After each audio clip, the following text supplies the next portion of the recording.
سے قبل 1000 BC میں یہ تعمیر ہوا ہے ہیکل جس کو کہتے تھے وہ،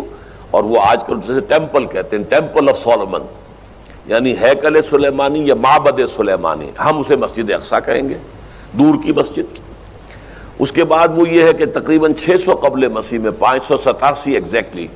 اس میں اس کو گرا دیا گیا نیبوکڈنیزر نے۔ پھر یہ کہ تقریباً 200 برس کے بعد دوبارہ بنائی گئی اسی جگہ پر، پھر اسے 70 عیسوی میں پھر گرا دیا گیا، وہ آج تک گری پڑی ہے۔ تو جب حضور صلی اللہ علیہ وسلم کو معراج ہوا ہے تو وہاں کوئی عمارت نہیں تھی، البتہ یہ کہ معلوم ہوتا ہے کہ ایک گرجا وہاں پر بنا دیا گیا تھا، اس لیے کہ یہ جب ہیڈریان نے اس کو آباد کیا دوبارہ سن 70 میں تو تباہ و برباد کر دیا تھا ٹائٹس رومی نے سن 70 عیسوی میں، حضرت عیسیٰ علیہ السلام کے رفع سماوی کے 40 برس کے بعد، تو اس نے گرا دیا اور پورا شہر ویران کر دیا۔ لیکن پھر 60-70 برس کے بعد وہ ایمپرر تھا ہیڈریان رومن ایمپرر، اس نے دوبارہ آباد کیا، اور دوبارہ آباد کیا تو اس کا نام ایلیا رکھا، اب یروشلم نہیں رہا۔ اور پھر یہ کہ جب سن 300 عیسوی میں جو ایمپرر کانسٹنٹائن تھا قسطنطین، وہ جب عیسائی ہو گیا تو اب یہ پوری مملکت عیسائی ہو گئی، تو پھر وہاں ایک گرجا تعمیر کر دیا گیا۔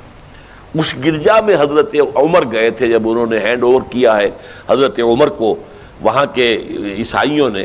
تو جب حضرت عمر اس گرجا کے اندر ہی ابھی تھے، دیکھ رہے تھے جگہ، تو نماز ظہر کا وقت ہو گیا، تو حضرت عمر نے فرمایا کہ میرا نماز کا وقت ہے،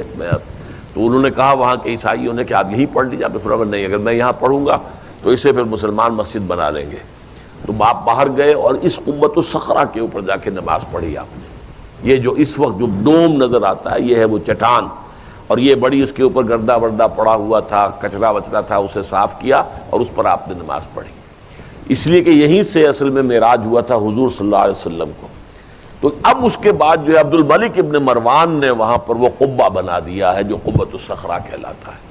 البتہ اسی احاطے کے جنوب کی طرف ایک مسجد بھی ہے، بڑی مسجد ہے، وہ مسجد اقصی کہلاتی ہے، وہ اب مسجد ہے۔ یہ قبہ جو ہے بنیادی طور پر مسجد نہیں ہے، یہ تو یوں سمجھیے کہ جیسے کوئی ہمارے ہاں مقبرہ ہوتا ہے، درمیان میں قبر ہے، اس کے اوپر بڑا سا گنبد بنا دیا ہے، چاروں طرف جو ہے زائرین کے لیے جگہ ہے، ایسے ہی یہ وہ چٹان ہے۔ کہتے ہیں یہ چٹان جنت سے آئی تھی، جیسے کہ حجر اسود جو ہے جس کے بارے میں روایت ہے کہ جنت سے آیا ہوا ہے پتھر، اس طرح یہ چٹان بھی جنت کی ہے۔ بہرحال یہ بہت بڑی ایک چٹان تھی، بڑا پہاڑ کی مانند تھا یہ، جس کے اوپر کے پھر ہیکل بنایا تھا حضرت سلیمان نے۔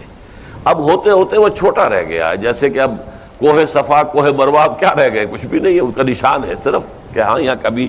ایک پہاڑی ہوتی ہوگی جس کے کچھ پتھر جو ہیں وہ نظر آ رہے ہیں۔ اسی طرح سے وہ ایک چٹان ہے، اگرچہ بہت بڑی ہے کوہ صفا اور مروہ کے مقابلے میں، تو اس کے گرد ایک پلیٹ فارم سا بنا دیا گیا ہے اور اس کے اوپر یہ قبہ ہے۔ تو یہ ہے اصل میں جو کہ حرم الشریف کہلاتا ہے اس وقت، اور سارا جھگڑا جو ہے یہود کا اور مسلمانوں کا وہ اس پر ہے۔ ورنہ یہودی اہود بیراق جو ہے، جو یہودی وزیر اعظم ہے اس وقت، اس نے یہ آفر تو کر لی تھی کہ ٹھیک ہے مسجد اقصی موجود رہے اور اس کے اوپر جو ہے کنٹرول بھی فلسطینی مسلمانوں کا رہے، لیکن یہ قبۃ الصخرہ پر نہیں ہے، اس لیے کہ یہ ہے وہ جگہ جہاں انہیں اس کو گرا کر اور اپنا تھرڈ ٹیمپل تعمیر کرنا ہے۔ یہ انہوں نے اپنے یہودی جو مذہبی عناصر ہیں انہیں رشوت دے رکھی ہے کہ باقی ہر معاملے میں تم ہمیں اجازت دے دو کہ ہم نے سینائی واپس کر دیا، ٹھیک ہے، گولان ہائٹس بھی واپس کر دیں گے شام کو، اور اسی طریقے سے ویسٹ بینک وغیرہ پر ہم ایک فلسطینی ریاست بنا رہے ہیں، تم اس کی اجازت ہمیں دے دو، لیکن ہم یہ جہاں تک یروشلم کے بارے میں ان کا کہنا تھا کہ یہ ہمارا جوائنٹ ایک ہی متحدہ دارالخلافہ رہے گا، عربوں کا کوئی تعلق اس سے نہیں ہوگا، یہ پورا کا پورا ہمارے پاس رہے گا، اور پھر یہ کہ یہاں پر ہم وہ بنائیں گے اپنا ہیکل۔ اب جب وہ دباؤ پڑا ہے ان پر بہت، تو اس حد تک تو آمادہ ہو گئے ہیں کہ یروشلم کا مشرقی حصہ جو ہے اس کا کنٹرول مسلمانوں کے پاس ہو، اور اسے وہ القدس کا نام دے کر اور وہاں اپنی ریاست فلسطین کی ریاست کا جو ہے دارالخلافہ بنا لیں۔ ویسٹ یروشلم ہمارا رہے گا، یروشلیم ہم اسے کہیں گے، اور وہ ہمارا دارالخلافہ ہوگا اسرائیل کا۔ البتہ یہ ہے کہ یہ قبۃ الصخرہ کے اوپر کنٹرول عربوں کا یا مسلمانوں کا نہیں ہوگا، وہ اس کو اس لیے فارغ رکھنا چاہتے ہیں کہ اس کو گرا کر اس کی جگہ پر انہیں اپنا ٹیمپل بنانا ہے۔